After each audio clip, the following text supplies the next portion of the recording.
Hey guys, and welcome to my first in Korea video. And in this video I'm going to talk about being black in Korea. And the reason why I started off with this topic is because I was actually asked in one of my comments if I have experienced any racism or discrimination as being a black woman living in Korea.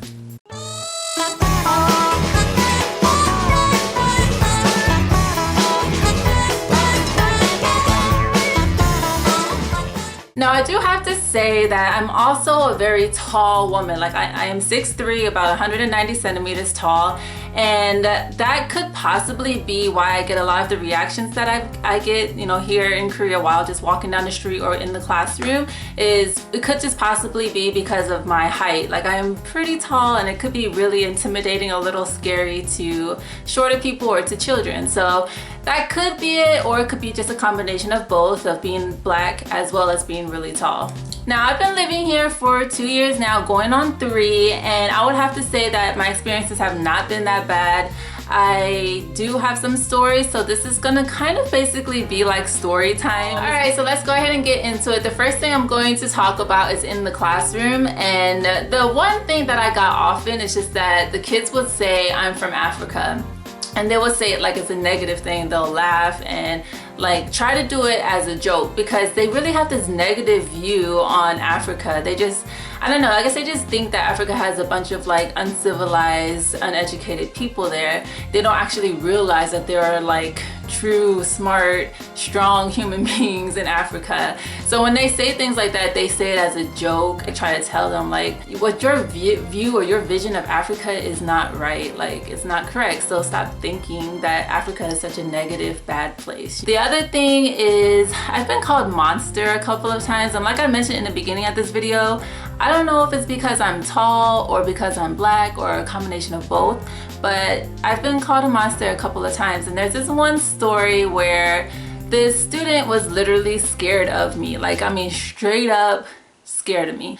So with this one girl, I usually circulate the class or walk around the class when I'm, checking to see what the students are doing and make sure that they're doing their work and stuff. And this one girl, she was just so scared of me. I walked by her desk to see what she was doing, and this girl jumped up and runs. I mean, like, she runs to the other side of the room. I sat there and I just like froze for a second, like, did she really just do that? She just kept saying, I'm scared in Korean. And I was like, why are you scared? And she just kept saying, I'm scared. So I told her to come sit down and finish her work. She sat down, but for the rest of the class, I just kind of kept my distance from her. I didn't want her to feel too much anxiety or stress from being in that class. By the end of the class, she had warmed up to me though, so that was good. She was able to stand by me without running away. I don't know, so that's happened to me in the classroom as well. Okay, so that's basically all I have for in the classroom, but I'm going to tell you a story of a situation I experienced walking down the street of Daegu, minding my business. On this day, I'm walking down the street and I see this couple at a distance. Like, I just see them, they're in front of me, they're walking my direction. And then I see the girl, like, she sees me and she like grasps onto her boyfriend like real tight, and then she changes places with him, because initially when we passed each other, I would have passed next to her, but then she switched to be on the other side of the boyfriend so that when we pass, I will pass by the boyfriend instead of her. I was just kind of like, did she really just do that? And the thing is her boyfriend didn't even notice me yet. So when she did all of that, he was kind of confused, like, what are you doing? So then he looks up at me and he kind of like does like this awkward, I don't know what to call it, like a giggle, like this awkward giggle laugh type thing. Because he noticed that I saw all of it. I saw how dramatic his girlfriend was being. So he just did this like awkward laugh thing, and then we passed by each other and nobody got hurt. All right, so there's this one more story that I want to tell you guys about that I won't say gets on my nerves, but it kind of, what's a good word? Tickles my nerves a little bit. How about we say that? It tickles my nerves a little bit when people do this. So I don't understand why people think when you talk to a black person or a person of color that you have to start the conversation with 3 yo's followed by what's up. Like, I don't understand why people feel that that is so necessary. And I'm saying people because it's not only Korean people. So Anyway, so there was this one day where I'm waiting with my friends, and we're actually waiting for more friends to come and meet us. And this older, like middle-aged man comes and, you know, tries to say hi to us, but he goes, Yo, yo, yo, what's up, man? yeah, no, don't do that. Okay, like that is not cool. I can understand if that is just how you talk, like you just naturally talk like that, then that's fine. I don't have a problem with it. That's just who you are. I don't believe this guy did. I think he just did it at that moment. But it does not end there, because he continued. Because nobody, like when he said it, we were just kind of like, hey. It was a little bit awkward. But he just continued like, what y'all doing? And like, what did he say?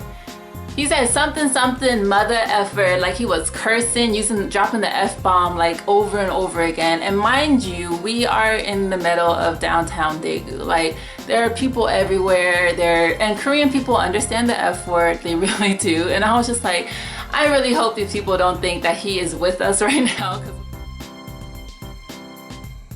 Alright, so that's basically all the stories I have, and I would just have to say that when you come to Korea or another country that is basically one race and one ethnicity, and you basically have to understand them, because imagine yourself living and growing up with a bunch of people that look like you. They have, you know, the same hair, the same skin tone. They basically look like you, you know what I mean?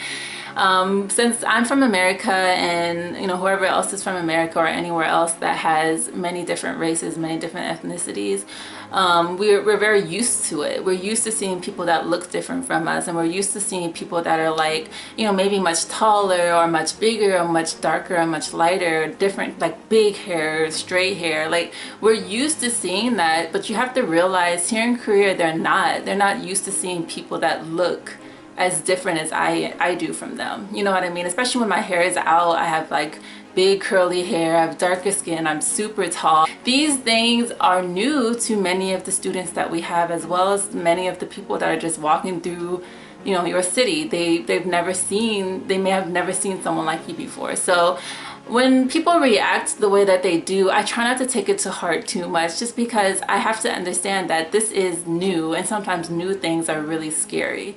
So if you decide to come to Korea and you experience things like that, just try to understand them. If it's just blatantly rude and like unnecessary, uncalled for, then ain't nobody got time for that. You gotta let them know. No, I'm joking. But yeah, I mean, I've never experienced anything seriously rude or disrespectful. I've just experienced people who are like genuinely like shocked and like don't really know how to react to someone that looks like me. For those of you that are thinking about moving here and are a little bit worried about how you might be treated as a black person in Korea, I want to mention that most of my friends here that are black have told me that they would rather live here in Korea than to live in the States, just as far as racism goes. And that sounds so bad.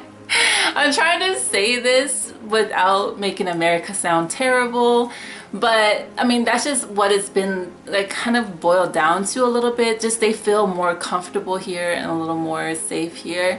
And I don't even want to like get all up into that, because I know it's a real sensitive topic in America right now. So we'll just leave it at that. So if you were on the fence, then I hope this video can kind of help you, you know, choose a side or whatever. But one more thing before I end this video: if you are already living in Korea and you're a black person living in Korea and have actually experienced, I don't know, worse situations than the ones that I've named here or told you about in my video, please comment the stories below if you feel comfortable doing it, and just share your stories, because I'm only one person and my experiences have not been that bad, but maybe there are people who've experienced worse things that may have been a deal breaker for you, like you are about to move back home because you're tired of whatever is happening. So that'll be great if you can share those stories for other people to read and see. Hopefully this video wasn't too long or too much talking. Thank you for watching my first in Korea video. Hopefully it's helped you some way, somehow, gave you some type of idea of what I've experienced in Korea at least. And if you have any other topics for future ... in Korea videos, please post them in the comment section below and I will read them and consider doing a video on them, okay? You guys take care and I will see you in my next video. Bye! Hey guys, I'm coming on here to do an updated curly hair routine video. I haven't did a video about my hair in a long time, but since my last routine video, everything has